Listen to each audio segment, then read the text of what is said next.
I was an average ball player. I was a good baseball player, but I was too small for college sports. Take a shot. I went to majored in advertising illustration, and instead of getting a portfolio walking around Manhattan, I took my portfolio up to Marvel. That was pretty much it. And you guys need to know, there's a reason he's named JR, Junior. His DNA is strong. The DNA in this one is strong. You have no choice but to be where you are. Actually, my father did not want me to do that. You had to bring your portfolio up to Marvel? You couldn't just make a phone call? His dad No, was running the office. as a matter of fact, it was a lot harder to get work than somebody who was off the street. Oh, man. Oh, that's a soft story. My dad was trying to read it. I couldn't do work. It was actually worked against me to a huge extreme. Everybody that deserved to get hit should have been hit. I'd still be in prison right now. It's tears. You're crying over it. Crying over it. You know, I think like it's kind of it seemed like a really easy thing to do. You know, you sit at home, you draw comics, and you get paid. Awesome. It's one of the hardest jobs I think you could ever have, really. But it's awesome. It's amazing. I think we all kind of have a knack for doodling, and it seemed like a natural transition. So yeah, comics. We're just happy that they That's a exist. job you can have with your clothes on. Yeah. Or off. That's all on.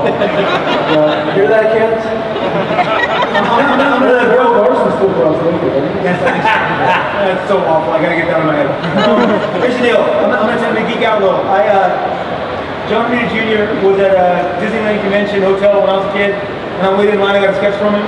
I was geeked out. I loved his Iron Man. I loved his Spider-Man. I loved his X-Men.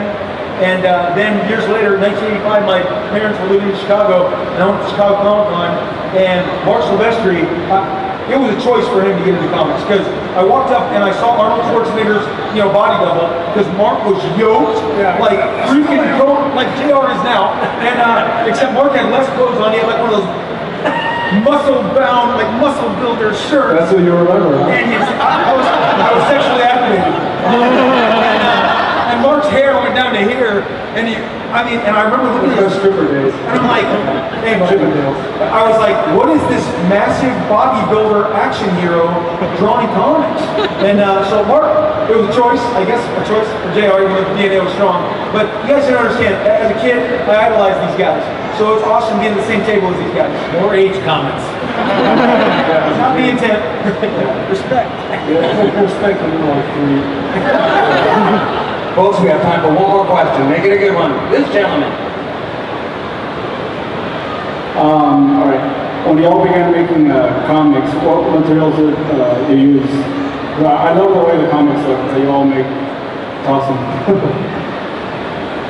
Paper and pencil. Yeah, materials. Paper and pencil. Low overhead. Awesome. The question is, what materials do you guys use to make comics? Oh, old school and old school. That's all. It's paper and pencil. Image has the best paper. It says paper, pencil, needed erasers, lots of erasers. I believe that. These guys who do digital blow my mind. I just can't.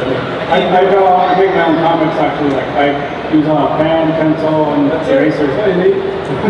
It doesn't cost a lot. It does cost a lot to buy materials to make a comic. That's what that's Thank you. Okay, gentlemen, I think that's all the time we have. I want to thank our guests right up here. Mr. Rob Liefeld, Mr. John Romita Jr., and Mr. Mark Silvestry. folks, thanks for coming up. And special thanks to Stan Lee.